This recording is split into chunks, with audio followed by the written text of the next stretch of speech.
Lockdown के बाद राजधानी समेत प्रदेश में बड़े अपराध कम नहीं हो रहे।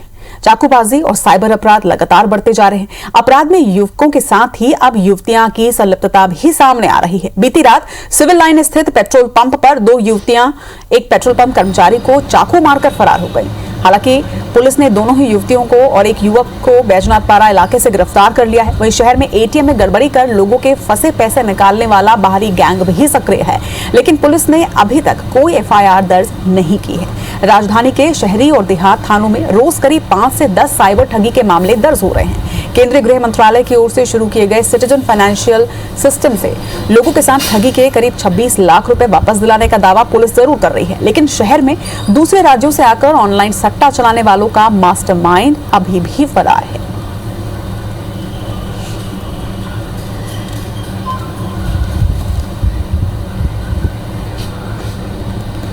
तो राजधानी रायपुर में क्राइम का ग्राफ लगातार बढ़ता जा रहा है, लेकिन उससे भी ज्यादा चिंता की बात कल रात हुई घटना ने बढ़ाई है, जिसकी तस्वीर इस वक्त आप देख रहे हैं। सीसीटीवी फुटेज में ये मामला पूरा सामने आया। पेट्रोल पंप में युवतियों ने चाकूबाजी की घटना को अंजाम दिया। देखिए किस तरीके से युवतियों ने पेट्रोल पंप कर्मी पर चाकू से हमला किया।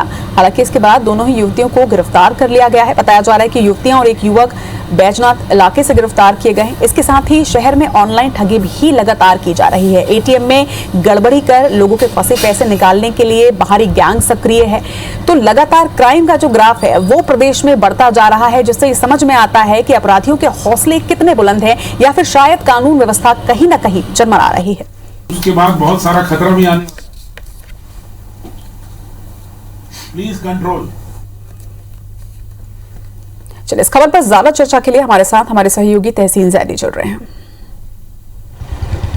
तहसीन, एक बार फिर से राजधानी रायपुर में लगातार क्राइम का ग्राफ बढ़ता जा रहा है, लेकिन उससे भी बड़ी चिंता ये कि अब युवतियों की संलिप्तता भी अपराधों में बढ़ती जा रही है। रचना, देखिए जिस तरीके से सिर्फ राजधानी रायपुर ही नहीं पूरे प्रदेश में जो अपराध का ग्राफ बढ़ा है, और खुद जो पुलिस विभाग के मुखिया हैं डीजीपी, उनको बैठक लेके इस बात को कहना पड़ा है सभी एसपीज और आईजीज को कि ये जिस तरीके से बदमाशी, जिस तरीके से अपराध जो बढ़े हैं, नशे के खिलाफ बड़ी कार्रवाई करने के निर्देश दिए गए हैं। तो इससे कहीं ना कहीं पूरे सिस्टम पे बड़ा सवाल यूं लगता है कि जब विभाग का मुखिया खुद आके इस बात को इंस्ट्रक्ट करता है कि भाई ये कानून जो व्यवस्था है वो बनाइए, ये सभी एसपी और आईजीज को दिया गया है। सिर्फ राजधानी की अभी शुरुआती दौर में बात करें तो राजधानी रायपुर में जिस तरीके से चाकूबाजी बढ़ी है वो निश्चित तौर पे वो अभी कम होने का नाम नहीं ले रही है। सिर्फ युवक ही नहीं, अब युवतियां भी चाकूबाजी पे उतारू हो गई हैं। जैसा कि एक जो अभी नज़ारा जो कल देखने को मिला है बीती रात की, जो पॉश एरिया जो इलाका है, जो सिविल लाइन इलाका है, वहाँ के एक पेट्रोल पंप पे एक कर्मचारी को चाकू मारते हुए जो पूरा सीसीटीवी आया है, वो निश्चित तौर पर कहीं ना कहीं बड़ा सवाल पूरे सिस्टम पे लगाता है। और इससे साफ जाहिर होता है कि सिर्फ बदमाशों के ही नहीं, जो युवतियाँ हैं जो इस फील्ड में जो अभी आई हैं, उनके भी हौसले काफ़ी बुलंद हैं, जिससे कि लगातार चाकूबाजी की घटनाएं बढ़ी हैं। और जिस तरीके से खुद डीजीपी ने इस बात को कहा है कि जो सट्टा नशे के जो कारोबारी हैं उन पर सख्त कार्रवाई करने के जो निर्देश दिए गए हैं, तो उनको आके इस बात की कहना पड़ रहा है कि जो सट्टा चल रहा है, जो तंबू लगा के सट्टा चल रहा है, उस पर अंकुश लगाइए। इस बात को सभी आईजी और एसपीज की बैठक में इस बात को कहा गया है। अगर बात करें राजधानी रायपुर की, वो चाहे साइबर ठगी हो, चाकूबाजी हो या हत्या हो, ये कम होने का नाम नहीं ले रहे हैं। क्योंकि अगर बात करें जिस तरीके से अपराध लगातार बढ़ते जा रहे हैं, चाकूबाजी की घटनाएं हो या ठगी की घटनाएं हो, इससे ये तो बिल्कुल साफ है कि कानून का वो डर अपराधियों के मन में नहीं है। निर्देश दे दिए गए हैं जरूर कार्रवाई के, लेकिन अपराधों को रोकने के लिए क्या व्यवस्था की जा रही है? अब देखिए रचना, यहाँ पे अगर बात करें पुलिस सिस्टम की, जो बात करें, जो पहले की पुलिसिंग की अगर बात करें, तो पहले जो पेट्रोलिंग होती थी, जो गश्त होती थी, उसमें एक व्यवस्था होती थी रोको और टोको की, जिससे कि अगर कोई चोरी करने जा रहा है या अपराध करने जा रहा होता है और अगर कोई पुलिस वाला उसको रोक के रोकता है, तो निश्चित तौर पे वो अपराध नहीं करता है या आगे बढ़ा देता है, या फिर अगर अपराध करके आ रहा होता है तो वो पुलिस को देख के भागता है, तो वो पुलिस वाले उसको पहले पकड़ते थे। तो इससे कहीं ना कहीं एक खौफ था कि पुलिस जो है रास्ते में रोकेगी, रात में फालतू घूमने पे रोकेगी, टोकेगी। तो अब उनके हौसले इतने बुलंद हैं, जब से ये सिस्टम खत्म हुआ है तो अब ये इतने हौसले बुलंद हैं कि जो शातिर बदमाश हैं वो नशे की हालत में चाकू लेकर आसानी से बाइक पे घूम ले रहे हैं, आधी रात को वारदात को अंजाम दे रहे हैं। तो इससे कहीं ना कहीं पूरी जो सुरक्षा व्यवस्था है, जो कानून व्यवस्था है, वो उस पर एक बड़ा सवाल खड़ा होता है। और खुद डीजीपी इस बात को मानते हैं कि कहीं ना कहीं कानून व्यवस्था चरमराई है, गड़बड़ाई है।